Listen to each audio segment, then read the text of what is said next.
نحمده ونصلي على رسوله الكريم وما بعد. أعوذ بالله من الشيطان الرجيم. بسم الله الرحمن الرحيم. قل إن صلاتي ونسكي ومحياي ومماتي لله رب العالمين. صدق الله العظيم.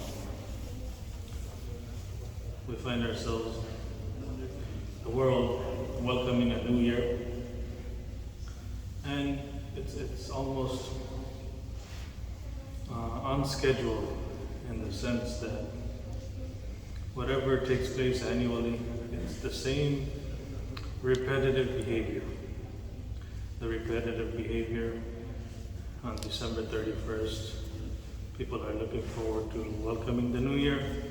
Once midnight hits, you hear fireworks, sometimes maybe you hear gunshots, and of course in some places, big cities, metropolises, you see big, huge celebrations. And what happens that follows is also like clockwork. Clockwork meaning it will not go missed. It will happen. What is that? People celebrate. People will become heavily drunk. And whatever follows, again, we know the vices and the evils that take place welcoming in the new year. And the New Year's resolutions are also there. It's said that the studies that were made regarding New Year's resolutions, by January 19, the majority of the New Year's resolutions will have failed. By January 19, if not earlier. And regarding the human attention span in 2000, our attention span was 12 seconds. And now in 2022, it's down to 8 seconds. Meaning that we can focus on something before we have to readjust and reconcentrate again. And then after 12 seconds, we have to concentrate again. It's a deliberate attempt. So again, today's reminder, we wanted to remind ourselves that the human predicament, our human experience, if we were to summarize it in one word, we can say that the human predicament is that we're stuck. Stuck in our situation, stuck in our experience, stuck in our bad habits and behaviors, and many of us are looking for ways out, how we can improve ourselves, how we can become more efficient, how we can become more healthy, how we can become more spiritual, and the list goes on and on. These are all good intentions. Nonetheless, Islam, let's just look at the ni'mah of Islam. Alhamdulillah, the ni'mah of Islam, we are all sitting here as believers, as part of the ummah of the final messenger sallallahu alayhi wasallam. It's only through the sheer mercy and the blessing of Allah subhanahu wa ta'ala. Our system of ibadat, rituals, let's just take for example the 5-time daily salah. If this was not prescribed upon us, how many of us would we really attempt to make this salah, this ruku', this sajda, this standing before Allah subhanahu wa ta'ala? If it was not prescribed upon us as fard, how many of us would really attempt it? Similar goes to other rituals, charity, fasting in the month of Ramadan. If fasting in the month of Ramadan was not prescribed, how many of us would attempt to fast 1 month straight, or even making the pilgrimage?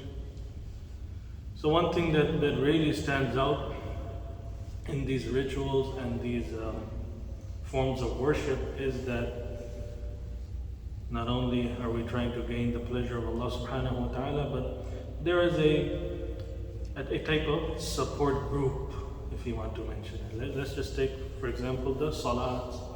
Those of us who are attending the masjid. When we attend the masjid, one of the benefits is that we have a support group in the form of our fellow brothers standing right next to us. A support group, and some of the New Year's resolutions, the people that study it, is that if you attach yourself to a support group, maybe you can go longer than January 19. Maybe you can go into February 19 or March 19, or it can go on and carry on as long as you have that support group. For example, here in the masjid, the jama'ah, one of the virtues of praying in jama'ah is that you come for one salah, then two, then three, then four, and you come for a week, and you come for a month, and then you become a regular musalli here, and then all of a sudden you go missing one day. For example, we all went missing during the era of COVID quarantine. We began to miss each other. We began to miss each other, and we started asking that, and we mentioned when we revisited each other in the masjid, oh, I missed you so much, it's been so long, the quarantine has been so long. And then when we met each other, we recalled other brothers, that where is so-and-so, where is such and such person? We need to contact him, we need to call him, we need to check up on him. The support group. So the human predicament, we wanted to remind ourselves, because it fits the context of January 1st, 2022, New Year. People want to sort of reboot their lives, restart, refresh. Many people have committed themselves to many New Year's resolutions. But again, if you don't surround yourselves with first and foremost a firm commitment to change for the better, it's quite difficult. And also, if you don't surround yourselves with a support group, it's quite difficult as well.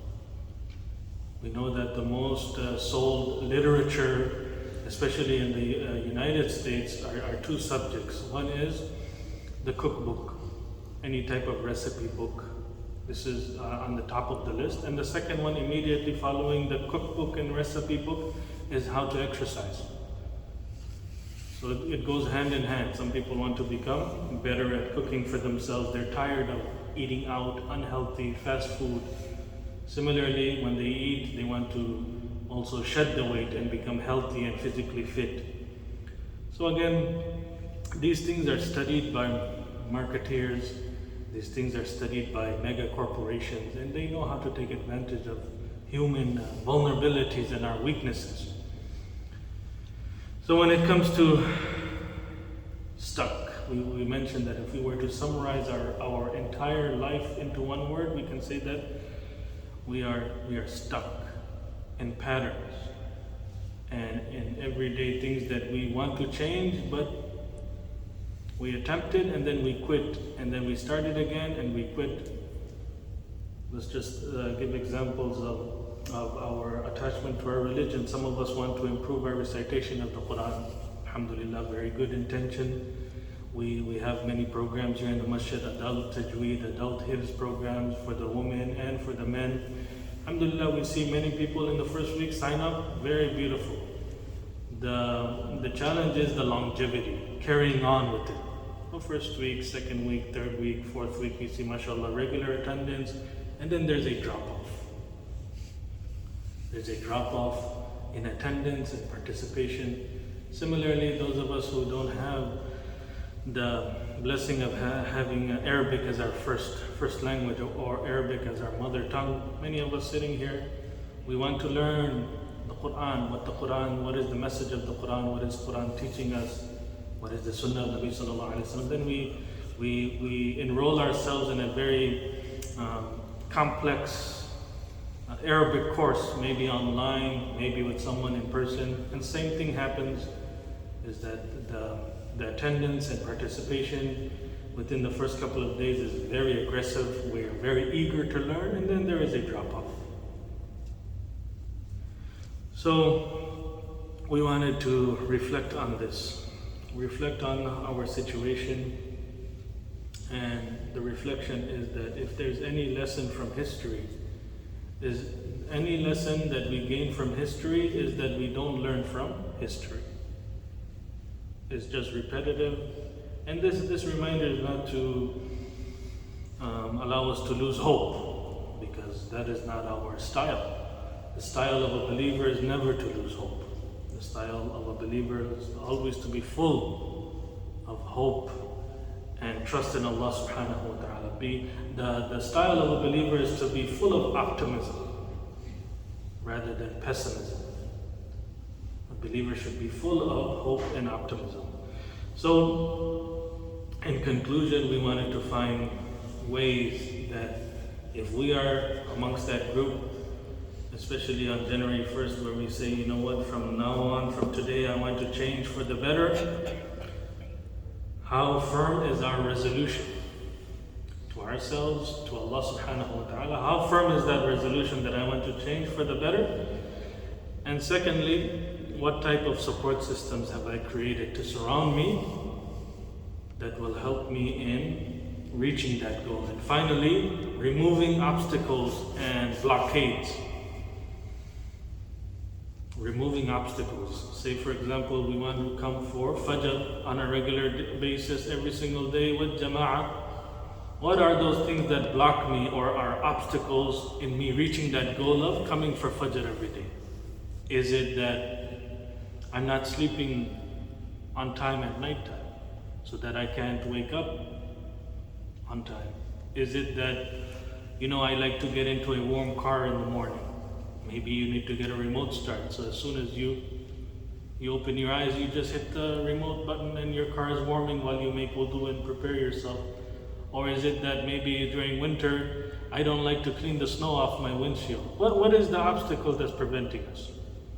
So you find those obstacles, you eliminate those obstacles so that you are able to reach your goal. You're helping yourself reach the goal. And we can apply this to all types of resolutions that we might make. So inshallah, let us be there for one another, let us help each other, let us encourage, let us check up on each other. Inshallah, through this we will be able to reach many, many goals together, inshallah. May Allah subhanahu wa ta'ala give us the tawfiq. Please join us for the morning breakfast.